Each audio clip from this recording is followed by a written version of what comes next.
let's get into spoilers. Okay, let's get into the spoiler section here. No, everything's out in the open now. Nothing will be held back. The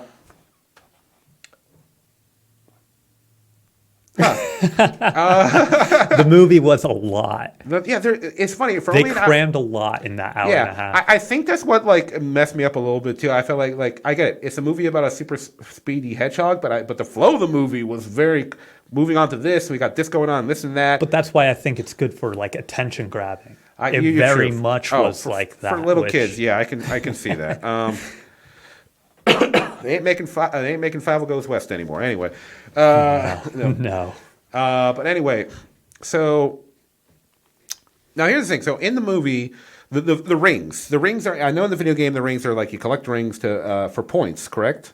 Kind of, yeah. Usually, in most of them, I definitely don't think in '06 or Sonic and the White Knight, but in most of them, it was very much. It was basically your currency. Okay. But also, if you had a bunch of coins and you got hit like hard one time, good hit, all your coins would be on the ground. And then if you got hit when you had 0 coins or rings, that would be the end of that life. Oh, okay. So it was like very important to have the ring. Get your money. That's what the lesson is. Sonic the Hedgehog, teaching your kids to value their money. Since the 90s. But yeah, so the rings in this are, he can use them. They're a form according to him because he is an alien. They're establishing that he's not a different dimension. He's from another planet. On the other side, is that how it is in Sonic? Or is it just like that's the Sonic world and they never say it's on another planet? They actually kind of say it's Earth. Okay, so in some of the here's the thing. In the Sonic universe, quote unquote, there's 2 timelines. Oh.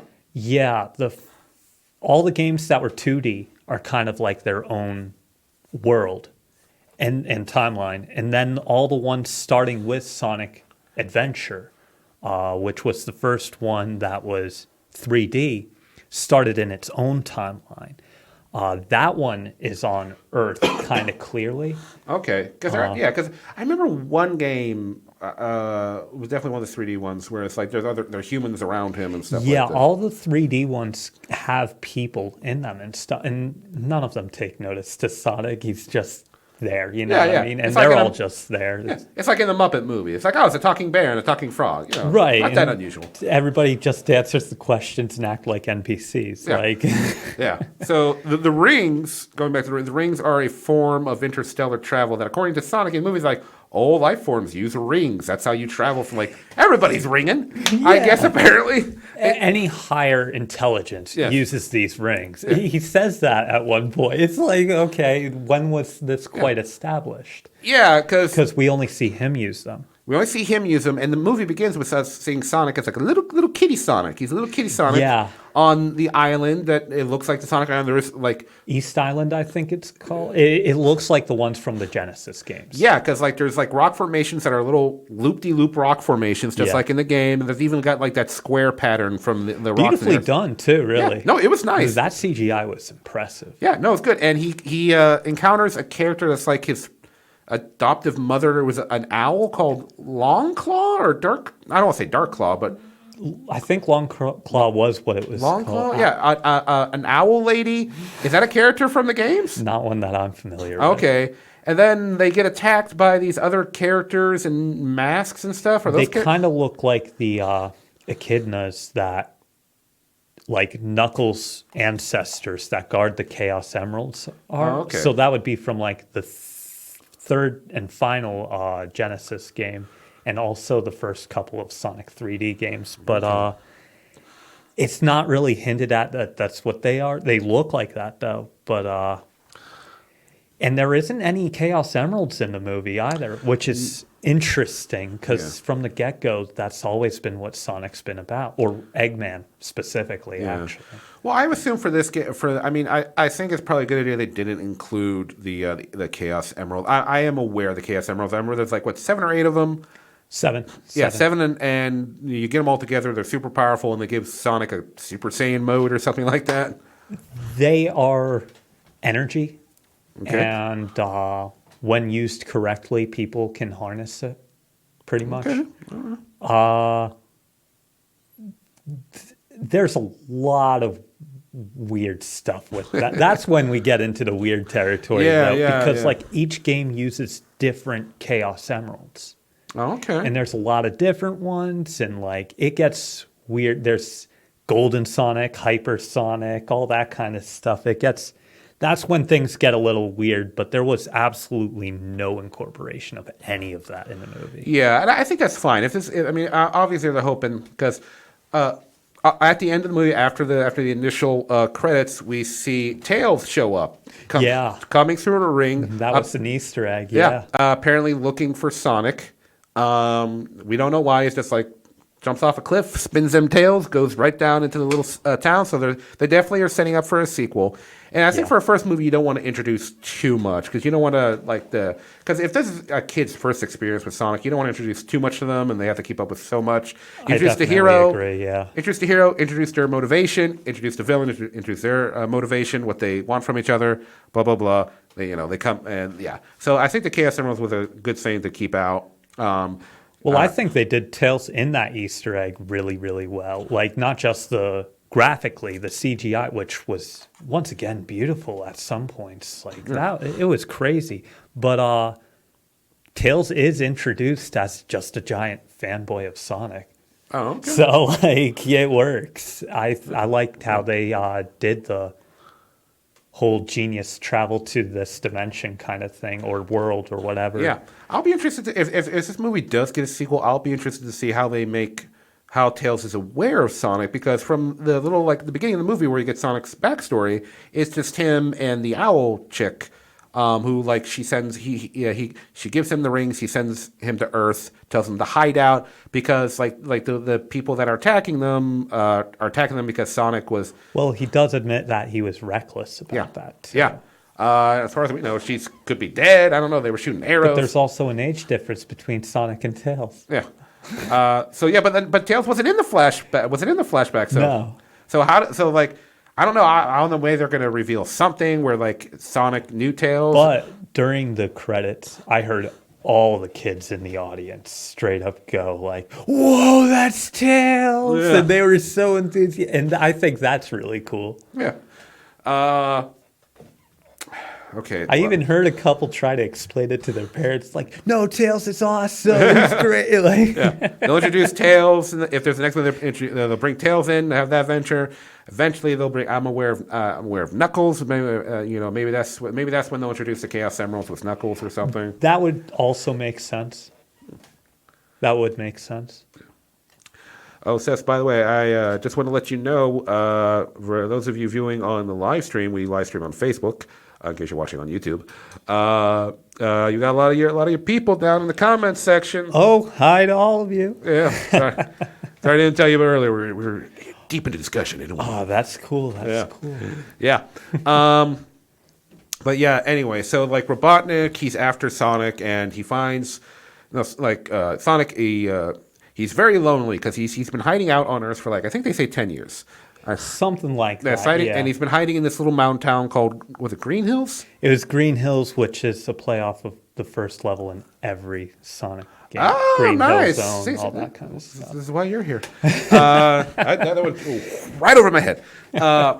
But yeah, so he's been living in Green Hills for 10 years. He's got a little cave that he lives in where he's got little souvenirs he's stolen from the town over the years. Yeah. There's an old crazy curmudgeoner in the town who's seen him. He's like, "It's the Blue Devil!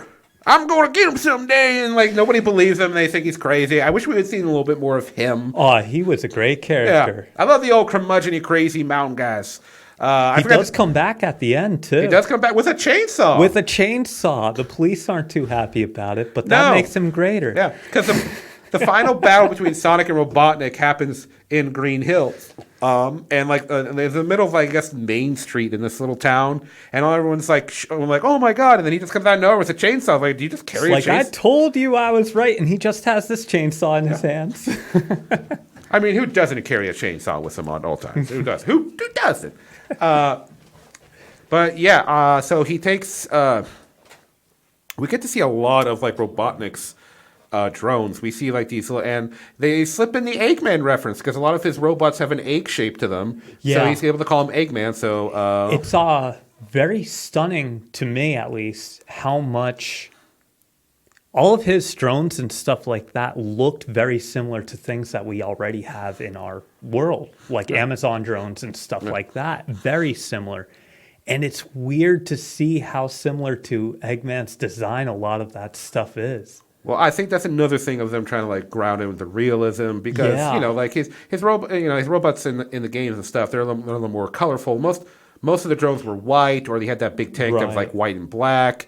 So they were going for like a more realistic, super high tech thing there. Where like in the games they're colorful robots, right? They're very But colorful, like, yeah, very much. They stick to like a red and gold color scheme. right? Just like Eggman's outfit, Right, right. I should say But Robotnik. in the movie, it was like they didn't have to try too hard to ground that bit, which Yeah. is the craziest thing. All the crazy robots, that's real enough. But like, Yeah. Oh my God. Yeah. So yeah. There's some cool robots in this one. I'll give him that. Yeah, And yeah.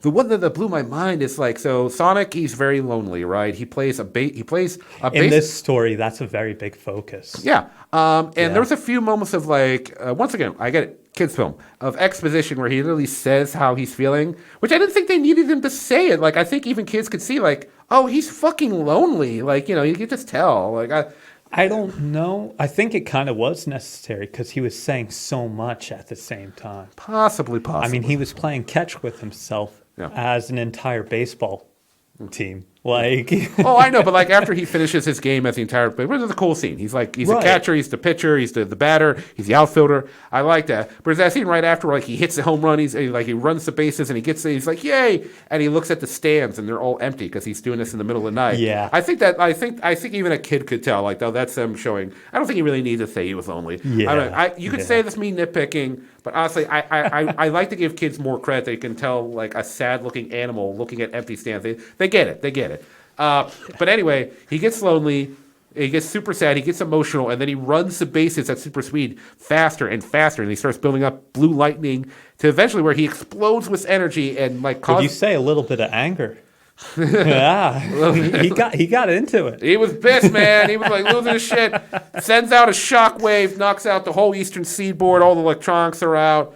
And that's when the government's like, well, what, you have the little scene with all the government people, the military people are like, what could it be? It's like, well, it wasn't the power plants. It's like, it Wasn't an EMP. I love how they mention EMPs. Yeah. It wasn't like somebody's like, it could be an invading force. We need to get the Air Force in. And like, no, shut the fuck Well, up. kids definitely understand what an EMP is. Oh, totally. But like sadness, we're getting there. We're getting there. A reverse evolution. But then, like, I guess the head admiral or general, whatever the hell he is, he's like, we need somebody who's really smart. And everyone's like, oh my God, you're not talking to who I think you're talking about. And they bring in Eggman, and I gotta say, I get it. He's the villain, but wow, they let him get away with a lot in this. Like, that's why I'm saying that one general character we were talking about in the non-spoiler section, played by Neil McDonough. I thought that one general character they were gonna have a back and forth throughout the entire film, but no, the government just lets him go off and like do whatever He's the his fuck own thing. He is everything now. It's whatever. Yeah, he's somehow working for the government and just like. There was this one thing I liked about Robotnik's technology where he had gloves and on the inside of the gloves That were was like cool. video game controller buttons. That's how he controlled his drone. So he would just like kind of tap on his like palms and stuff like that. I like that because it looked like video game controller buttons. And like old school kinds. Like It didn't look like the Power Glove though either. It looked very updated, and it looked very like conceivable. Like we could have something like that kind of thing. Yeah. It was really well done. Yeah, I bet you if we were like watching a movie or like we get a still image and looked really at them, I bet you all the buttons were modeled off like the Sega or Sega Saturn controllers. I'd bet money. I think you're right. I think you're right because the D-pad looked like that. Yeah, totally. Yeah, the D-pad. The D-pad looked like the D-pad. The Genesis specific. Totally. Oh my God. So, okay, this is like random stuff. So, James Martin's character Tom, he has a wife who I forget what the wife's name was because she's in the beginning. What was Tom Wazowski? Was it Wachowski? Well, hold on, let me. Hey, whatever. So him and his wife. He wants to move to San Francisco because it's a small little town. He's not satisfied in his copley duties. He's like the cop. He's like a sheriff or something. Right. And there's only 2 cops in the whole town. The other cop is just like an idiot. He can't handle anything. Most background characters in this movie were just flat out idiots. Yeah. Like Patrick from SpongeBob level. Well, yeah, it's all to like give Robotnik something to push on because because once again, they're not even idiots compared to him. They're just like they're primordial ooze compared to him. Right. But anyway, Maddie. Maddie was the name of his wife, played by Tika Sumpter. So she did a good job. Yeah, no, she was good too. Yeah, she's like missing throughout the entire second act, but she comes back in the third. Yeah. And she's visiting her sister and her niece in San Francisco, which is where Tom wants to move because he wants to be a cop in San Francisco, where he feels like he'll be more fulfilled. Leave the small town life for the big city. Exactly. Yeah. And she's with her sister, and they established on a phone call between Maddie and Tom that her sister doesn't like Tom and wants her to divorce him. And it comes back up later when Tom ends up in San Francisco with Sonic, and she's like, you got to like divorce him. You got to stop this. That's the whole character. Yeah. And once again, kids movie, but why does she have something against Tom? They never established why. She just doesn't like him. I find it weird. And it was kind of unnecessary that she even spelled out divorce. Yeah. She didn't say divorce at all until the third act. Yeah.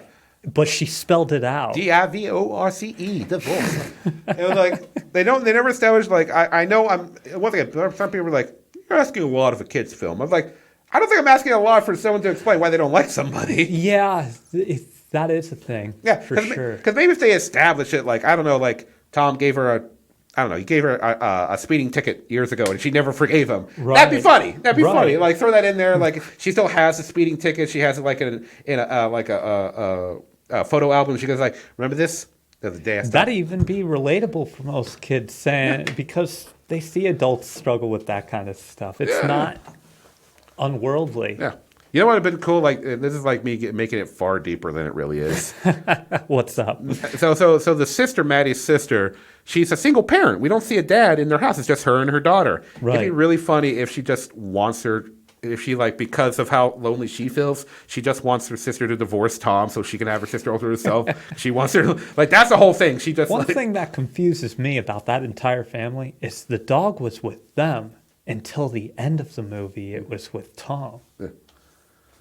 That's weird. Like we see the dog in their house at the beginning, and then she took the dog to San Francisco. Why? Why did you think Tom keeps comparing his favorite animal to this dog, as opposed to Sonic, and it's a running joke that doesn't really land through a lot of the movie, and the dog just isn't with Tom through any of it. Yeah, like I don't know. Like, oh right, we have a dog. We'll say went to San Francisco with the wife. That's where they're going. Like, weird. Yeah. Oh man.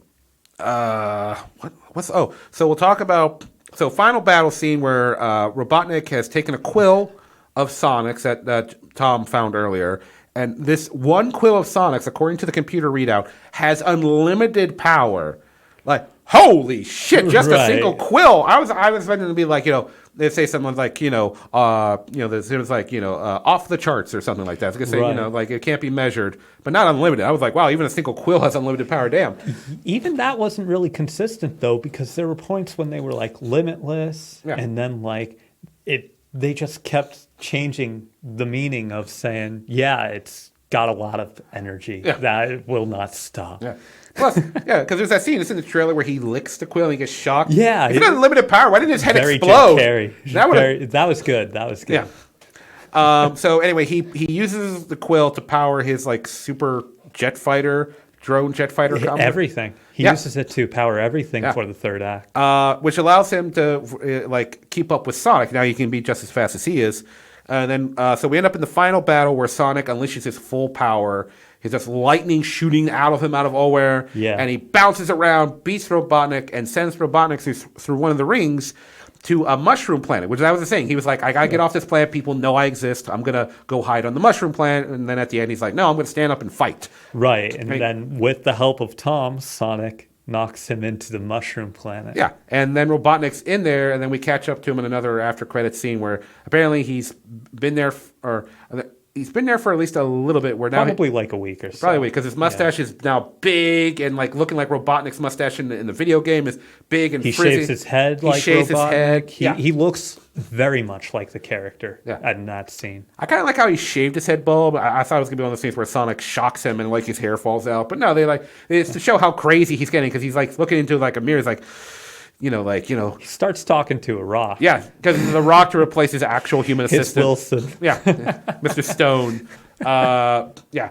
And here's the thing. I don't know about you, but they kept mentioning, like, Sonic was like, I got to get my rings back because he loses his rings and up, like the rings In fall the through. early bits of the movie, the rings fall through a ring and end up in San So Francisco. he can't travel outside the world. Yeah. And they kept saying, I got to go to the mushroom planet, the mushroom planet, the mushroom. He keeps on mentioning it's a mushroom planet. I'm like, is this like a backdoor thing for like a Super Mario Brothers? Like, oh, this is going to be the Mushroom Kingdom? Turns out, no, because they say at one point in the movie, there's nothing on the planet but mushrooms. There's no native life. And I was like, oh, I thought they were trying to do like a Nintendo Sega crossover thing. But Right. I mean, there are a lot of levels in, especially the 3D ones, where there's like rainforest levels, and mushrooms do play a key part, but like, it's not a mushroom world.